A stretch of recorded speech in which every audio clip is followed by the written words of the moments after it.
రాజకీయ నాయకుడు అనే కంటే కూడా ఒక విజనరీ పర్సన్ అంటాం సబబని అనుకోవచ్చు. ఎందుకంటే ఇప్పటి వరకు మనం ఎంతో మంది సీఎంలను చూసాం. అభివృద్ధి చేయడం వరకు ఓకే, కానీ ఒక విజన్ని పెట్టుకొని ఆ విజన్ అనే సంకల్పంతో ముందుకెళ్ళడం, టెక్నాలజీని అందిపుచ్చుకోవడం ఒక్క చంద్రబాబుకే చెల్లుతుందని అనుకోవచ్చు. మరి ఇప్పటి వరకు విజన్ 2020 అంటే చాలా మంది హేళన చేసిన పరిస్థితి మనం చూసాం అప్పట్లో. సో మరి ఈసారి విజన్ 2047 అంటున్నారు ఆయన. ఇది ఎలా ఉండబోతుంది అంటారు, మీరేం చెప్తారు?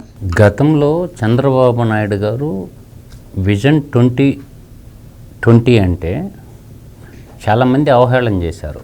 కమ్యూనిస్టులు, కాంగ్రెస్ వాదులు ఇది విజన్ 2020 కాదు 420 మాటలని మాట్లాడారు.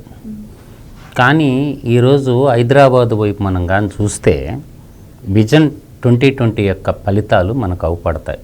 ఈరోజు హైదరాబాద్ మహానగరంలో దాదాపుగా 9.5 లక్షల మంది సాఫ్ట్వేర్ ఉద్యోగస్తులు ఉన్నారు అంటే, ఈ 9.5 లక్షల సాఫ్ట్వేర్ ఉద్యోగాలు చేస్తున్నారంటే 9.5 లక్షల కుటుంబాలని, వాళ్ళందరికీ ఎంప్లాయ్మెంట్ రావడం అనేది ఒక గ్రేట్ అచీవ్మెంట్.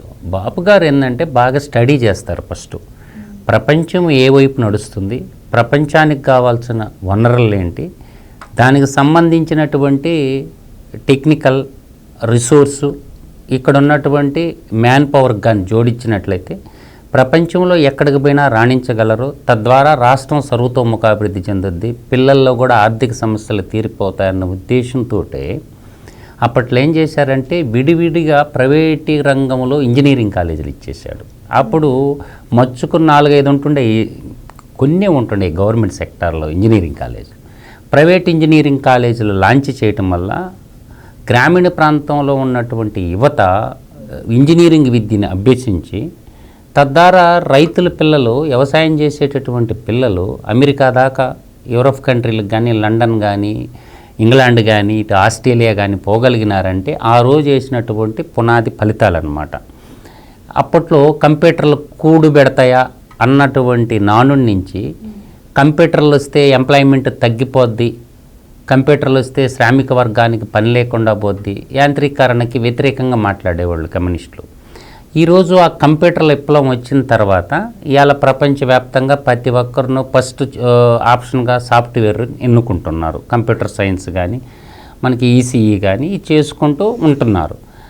అప్పట్లోనే అంచనా వేశాడు ప్రపంచానికి ఏం అవసరాలు ఉంటాయి కాబట్టి ఒక టార్గెట్ అప్రోచ్ అయింది. ఇవాళ హైదరాబాద్ నగరం ఒక డెస్టినేషన్, సాఫ్ట్వేర్ రంగానికి ఒక డెస్టినేషన్గా మారిందంటే ఆ కొండల్లో, గుట్టల్లో, దేనికి పనికిరానటువంటి భూముల్లో ఒక హైటెక్ సిటీ నిర్మాణం చేయటం కానీ, దాని తర్వాత టీసీఎస్ అంటే మన టాటా కంపెనీ వాళ్ళది టీసీఎస్ రావడం కానీ, తర్వాత IIIT అనేదాన్ని ఒక రావటం కానీ, బిజినెస్ స్కూల్ దోగోడు లేదు. బిజినెస్ స్కూల్ పెట్టేటప్పుడు అసలు ఏం లేదు. మనకి ఇప్పుడు చూడండి, డిఎల్ఎఫ్ చౌరస్తా దగ్గరకు పోతే మేము చూసాం, అదంతా అడవి. డిఎల్ఎఫ్ చౌరస్తా మొత్తం కూడా ఒకప్పుడు అడవి.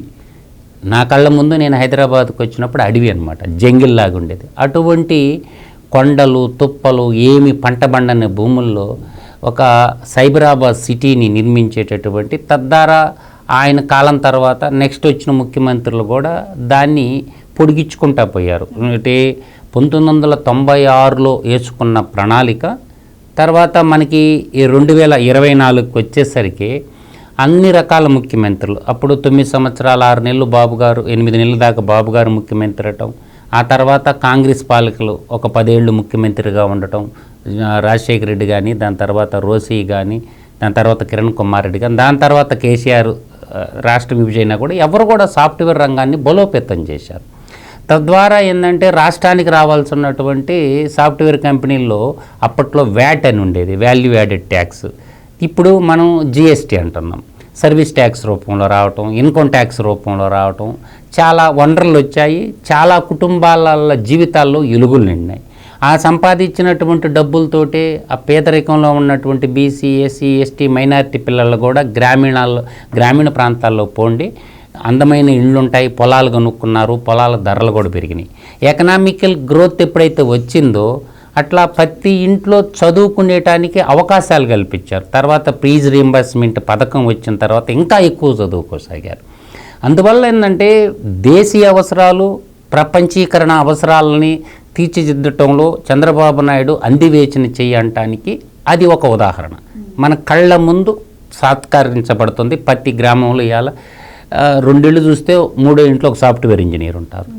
ఈరోజు సైమిల్టెన్సీగా భారతదేశంలో అన్ని రాష్ట్రాల్లో ఇలా ఉందంటే లేదు.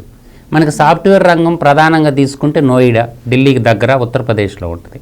తర్వాత బెంగాల్, కోల్కత్తాలో ఉంటుంది. తర్వాత మహారాష్ట్ర తీసుకుంటే పూణే, హైదరాబాద్ మహానగరం, తర్వాత తీసుకుంటే బెంగళూరు మహానగరం, దాని తర్వాత చెన్నై. ఈ 7 నగరాలు మాత్రమే అగుపడతాయి మనకి. మిగతా రంగాల్లో సాఫ్ట్వేర్ యొక్క పెద్ద ప్రభావం కూడా ఉండదు. కానీ అప్పుడు కర్ణాటకలో ఎస్ఎం కృష్ణ ఉండేవాడు ముఖ్యమంత్రిగా, కాంగ్రెస్ ముఖ్యమంత్రిగా. ఏడేమో చంద్రబాబు నాయుడు గారు తెలుగుదేశం పార్టీ ముఖ్యమంత్రిగా ఉండేవాడు. సాఫ్ట్వేరానికి బాగా జోడించుకున్నది అటు కర్ణాటకని బెంగళూరు నగరం, ఇటు హైదరాబాదు.